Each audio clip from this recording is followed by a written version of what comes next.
सीधे हम लोग करेंगे संकेत मिश्रा के पास, हमारे संवाददाता उनके साथ ओम प्रकाश राजभर हैं। संकेत, ओवर टू यू।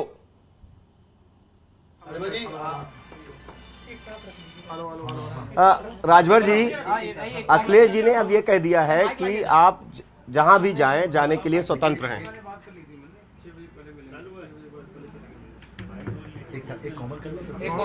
जी, सब लोग साथ करिए ना। अखिलेश जी ने रास्ते जो है आपके अलग कर दिया। आपने कहा था क्या कहेंगे आप?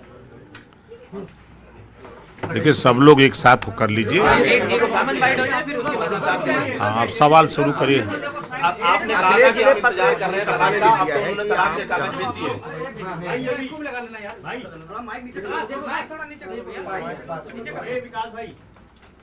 देखिए, नहीं, देखिए, हम अखिलेश जी के फैसले का स्वागत करते हैं।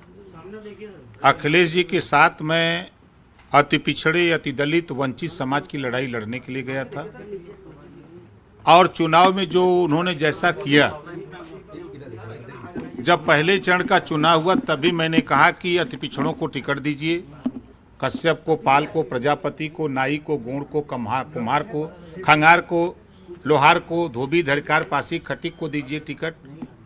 तो उनके दिमाग में हमारी बात नहीं जमती थी, क्योंकि हम हमेशा जो आज़ादी के 75 साल से जो जातियां ठगी हुई हैं, वोट तो दिया लेकिन उनको हिस्सा नहीं मिला, उनके लिए लड़ते रहे। तो उनको इस बात का बुरा लगता रहा कि ये हमारे सुर में सुर मिला के बात करें, हम जो कहें वही ये बोलें। लेकिन ओम प्रकाश राजभर किसी के सुर में सुर मिला करके पार्टी नहीं बनाया है बोलने के लिए। हम जिनके लिए लड़ते हैं उनकी आवाज़ बराबर बोलते रहते हैं। आज भी मैं कह रहा हूं, समाजवादी पार्टी में आज के तारीख में जो हमने 22 का चुनाव में देखा, ना तो कश्यप को टिकट देने के लिए उनके पास है, ना तो पाल प्रजापति को हिस्सेदारी देने को है, ना राजभर को हिस्सेदारी देने की बात है। अगर मैं सीट गिनवा दूं उनका, मैं कहता रहा, लड़ता रहा, यही उनकी है। जो आज उन्होंने तलाक दिया है, हम उसका स्वागत करते हैं। और ओम प्रकाश राजभर, हम मिलें योगी से किसी समस्या के लिए तो बहुत गुनाह है, और अखिलेश जी या माननीय मुलायम सिंह जी यादव मिले तो बहुत अच्छा है। वो तो दूध का दूध, पानी का पानी सामने आएगा कि कौन क्या कर रहा है। 24 के चुनाव आते आते फाइनल हो जाएगा, देख लीजिएगा। अच्छा, आप लोग ने कहा था, राजभर जी, आपने कहा था कि एक आदमी आपने कहा था कि बात नहीं हो पा रही है, एसी कमरे से निकल रहे हैं, तब से तलखियां बढ़ गई हैं। तो ऐसे में इस पूरे में विलन कौन रहा? अखिलेश यादव से कौन नहीं मुलाकात करवा पा रहा है?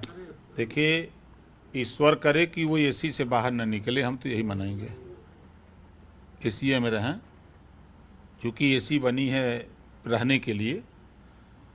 और गरीब, कमज़ोर, पिछड़े, दलित, वंचित की लड़ाई, क्योंकि धरातल पे जब आप जाएंगे तो ये समझ में आएगा कि समाजवादी पार्टी क्या कर रही है। विधानसभा के चुनाव में हम लोग लड़ते रहे, झगड़ते रहे कि भाई अति पिछड़ों को हिस्सेदारी दो, अति दलितों को हिस्सेदारी दो, लेकिन उस पे बराबर अखिलेश जी आगे देखेंगे, आगे देखेंगे, आगे देखेंगे, लेकिन आज तक देखते ही रह गए। अगर उदाहरण देख लीजिए, आजमगढ़ का चुनाव, मैंने खुद उनसे कहा था कि आप चौहान लड़ा दो, कुशवाहा लड़ा दो, राजभर लड़ा दो, राजपूत लड़ा दो, लेकिन नहीं, लड़ेगा कौन? यादव लड़ेगा, यादव लड़ेगा, मुसलमान। हम यादव मुसलमान के खिलाफ नहीं, लेकिन जीतने के लिए आपको वोट कलेक्ट करना है। जब आपका वोट टूट रहा है तो नया वोट पैदा करो। ये कहना उनको बुरा लगा, तो हम तो भाई जो सच है वो सच बोलते हैं। सर, वाइस रेडी की जो सुरक्षा मिली है उसके बाद ही ये रिएक्शन हुआ है सीधे तौर पे। एक आदमी बोली, एक वाइस रेडी की जो सुरक्षा मिली है उसके बाद ये रिएक्शन हुआ है। सर, जो वाइस रेडी की सुरक्षा मिली है उसके बाद अब अगला कदम बहुजन समाज पार्टी जिंदाबाद। क्या मायावती से कोई बातचीत हुई है? क्या तय हो गया? भाई अब जाएंगे, मिलेंगे, बात करेंगे ना, कि यही आपके कमरवा में आपके बाइट पर बोल दें कि हम कर लिए। नहीं, कोई बात नहीं है। सुरक्षा के बाद ये रिएक्शन हुआ है, इससे हमारा कोई बात नहीं। दोनों में मौका आ गया तो कहां जाएंगे?